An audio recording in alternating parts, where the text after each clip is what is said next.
Bienvenue sur Catéchisme et Tradition. Aujourd'hui, nous explorons 3 thèmes profonds, la création, le péché et le salut. Pourquoi sommes-nous là?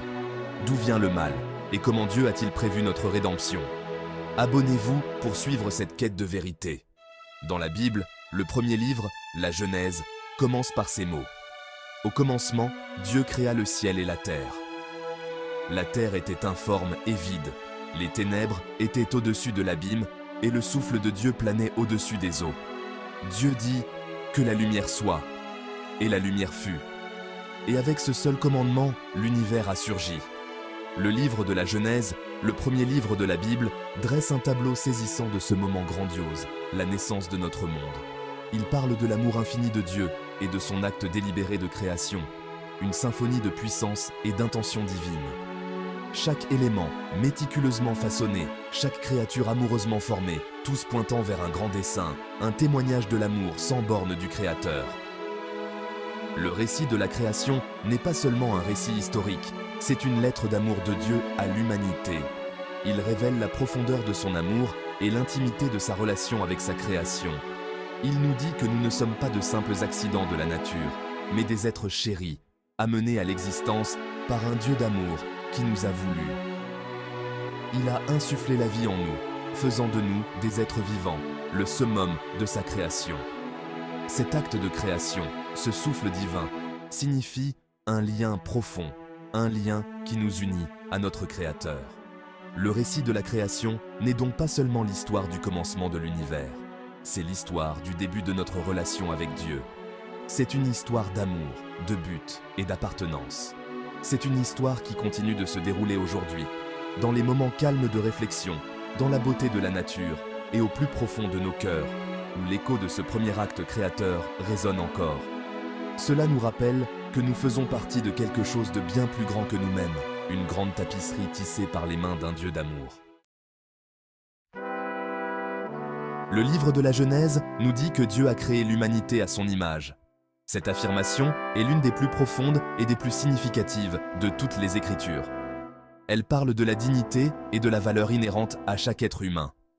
Elle nous distingue de toutes les autres créatures et nous confère une place unique dans la création de Dieu. Être fait à l'image de Dieu signifie que nous sommes plus que de simples êtres physiques. Nous sommes aussi des êtres spirituels capables de raisonnement, d'amour, de créativité et de choix moral. Être fait à l'image de Dieu, c'est être le reflet de ses attributs divins. Comme Dieu, nous sommes capables d'amour, de compassion et de pardon. Nous avons le potentiel de la grandeur, de l'altruisme et de la création de la beauté dans le monde. Nous sommes dotés d'une conscience, une voix intérieure qui nous guide vers le bien et nous met en garde contre le mal. Cette boussole morale, ce sens inné du bien et du mal, est un autre témoignage de notre origine divine. Cependant, être fait à l'image de Dieu n'est pas seulement une question de qualité individuelle. Il s'agit aussi de nos relations avec les autres. De même que Dieu existe dans une communion d'amour en tant que Père, Fils et Saint-Esprit, nous sommes nous aussi appelés à vivre dans une communion d'amour les uns avec les autres. Nous sommes appelés à voir l'image de Dieu dans chaque personne que nous rencontrons. Nous sommes appelés à nous traiter les uns les autres avec dignité, respect et amour. Ce reflet du divin en nous n'est pas statique, c'est un appel à l'action. C'est un appel à vivre à la hauteur de notre potentiel, à tendre vers la sainteté et à faire du monde un monde meilleur. C'est un appel à refléter l'amour de Dieu dans nos pensées, nos paroles et nos actes. C'est un appel à devenir plus semblable à celui à l'image duquel nous sommes faits. Le Jardin d'Éden, un paradis de beauté et de tranquillité, est l'endroit où Dieu a placé Adam et Ève, les premiers humains. C'était un lieu d'harmonie parfaite, où ils vivaient en communion avec Dieu et entre eux. Cependant, cette existence idyllique ne devait pas durer. Le serpent, rusé et trompeur, est entré dans le jardin, tentant Ève avec la promesse d'une connaissance interdite. Il a insinué le doute dans son cœur, remettant en question la bonté de Dieu et suggérant qu'il pourrait devenir comme Dieu eux-mêmes. Tentée par les mensonges du serpent et poussée par le désir d'une connaissance interdite, Ève a succombé. Elle a mangé le fruit de l'arbre de la connaissance du bien et du mal, ce que Dieu avait explicitement interdit. Adam, influencé par la persuasion d'Ève, a suivi. Cet acte de désobéissance, ce choix délibéré de défier le commandement de Dieu, est connu sous le nom de chute. Il a marqué un tournant dans l'histoire de l'humanité, une rupture dans la relation entre l'humanité et Dieu. Les conséquences de la chute ont été immédiates et dévastatrices. Adam et Ève, autrefois innocents et exempts de honte, ont soudain été envahis par la culpabilité et la peur. Ils ont réalisé la gravité de leurs actes et se sont cachés de la présence de Dieu. Leur désobéissance a fait entrer le péché dans le monde, brisant l'harmonie parfaite de l'Éden. Le monde, autrefois immaculé et pur, est devenu sujet à la décadence et à la mort. La douleur, la souffrance et le labeur sont devenus le lot de l'humanité. L'histoire de la chute est un récit édifiant qui nous rappelle les dangers de l'orgueil, de la désobéissance et de l'attrait de la connaissance interdite.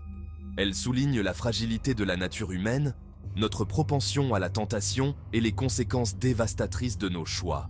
C'est une histoire qui continue de résonner aujourd'hui, alors que nous sommes aux prises avec les conséquences de notre propre péché et du caractère brisé de notre monde. La tâche du péché, un héritage. Le péché d'Adam et Ève, connu sous le nom de péché originel, a eu des conséquences considérables. Ce n'était pas seulement une faute personnelle, mais un acte primordial de désobéissance qui a affecté l'humanité entière. Par cet acte, le péché est entré dans le monde, projetant une longue ombre sur toute la création. Le péché originel n'est pas un péché que nous commettons nous-mêmes, mais plutôt un état d'être, une séparation d'avec Dieu dont nous héritons de nos premiers parents. Imaginez un tissu blanc immaculé, pur et sans tache. Imaginez maintenant une seule goutte d'encre tombant sur le tissu, s'étalant et tachant sa surface autrefois parfaite. C'est ainsi que le péché originel affecte l'humanité. C'est une tache sur nos âmes, une séparation d'avec Dieu avec laquelle nous naissons, une conséquence du premier péché qui continue de se répercuter à travers les générations. Cette nature pécheresse héritée n'est pas une marque de culpabilité, mais un état d'imperfection. Elle affaiblit notre volonté, nous rendant plus vulnérables à la tentation et enclins à l'égoïsme. Elle obscurcit notre jugement, rendant difficile la distinction entre le bien et le mal. Elle crée une distance entre nous et Dieu, entravant notre relation avec notre Créateur. Cependant, le péché originel n'annule pas notre libre arbitre et ne nous condamne pas à une vie de péché. Nous ne sommes pas des marionnettes, destinées à répéter les erreurs du passé. Nous sommes toujours capables d'amour, de compassion et de bonté. Dieu, dans sa miséricorde infinie, a fourni un moyen de revenir à lui, un chemin de rédemption et de guérison. Une lueur d'espoir, l'alliance de Dieu avec l'humanité. Même face au péché de l'humanité, l'amour de Dieu n'a jamais faibli. Il n'a pas abandonné sa création, mais a plutôt offert une promesse de rédemption, une lueur d'espoir dans les ténèbres. Cette promesse, cette alliance avec l'humanité, est tissée tout au long de l'Ancien Testament, un témoignage de la fidélité et de l'amour indéfectible de Dieu. Après le déluge qui a purifié la terre, Dieu a fait alliance avec Noé, promettant de ne plus jamais détruire le monde par les eaux. Cette alliance, symbolisée par l'arc-en-ciel, était un signe de la miséricorde de Dieu et de son amour durable pour sa création. C'était la promesse d'un nouveau départ, une chance pour l'humanité de prendre un nouveau départ. Plus tard, Dieu a appelé Abraham, lui promettant de faire de lui le père d'une grande nation et de le bénir abondamment. Cette alliance, scellée par le signe de la circoncision, était un témoignage de la fidélité de Dieu et de son plan de bénir toutes les nations par la descendance d'Abraham. C'était une promesse d'espoir et de rédemption, un signe que Dieu n'avait pas renoncé à l'humanité. Par l'intermédiaire de Moïse, Dieu a libéré les Israélites de l'esclavage en Égypte, ouvrant la mer Rouge et les conduisant à la terre promise. Il leur a donné les 10 commandements, un code moral à suivre, un chemin vers la justice et la sainteté. Cette alliance, scellée au mont Sinaï, était un témoignage de la puissance de Dieu, de sa justice et de son amour indéfectible pour son peuple élu. C'était un rappel que Dieu est toujours avec nous, même au milieu de nos épreuves. Prophètes et promesses, les héros de la rédemption. Tout au long de l'Ancien Testament, Dieu a envoyé des prophètes pour guider son peuple, pour le rappeler à la justice et pour le préparer à la venue du Messie, le Sauveur. Ces prophètes, comme Isaïe, Jérémie et Ézéchiel, étaient les messagers de Dieu, transmettant ses paroles d'avertissement, de jugement et d'espoir. Isaïe, connu pour ses prophéties sur le Messie, a parlé d'un roi à venir qui régnerait avec justice et droiture. il a proclamé qu'une vierge concevrait et enfanterait un fils, et qu'on l'appellerait Emmanuel, Dieu avec nous. Cette prophétie, remplie d'espoir et d'attente, indiquait un temps futur où Dieu lui-même habiterait parmi son peuple, apportant le salut et la guérison. Jérémie, connu comme le prophète pleurant, a déploré les péchés de son peuple et a mis en garde contre le jugement imminent de Dieu. Cependant, même dans ses déclarations de malheur, Jérémie a offert un message d'espoir. Il a parlé d'une nouvelle alliance, écrite non sur des tables de pierre, mais sur le cœur du peuple de Dieu. Cette nouvelle alliance, fondée sur le pardon et l'amour, transformerait les cœurs et restaurerait la relation brisée entre Dieu et l'humanité. Ézéchiel, dans ses visions et son langage symbolique, a parlé du jugement de Dieu sur les méchants et de la restauration d'Israël.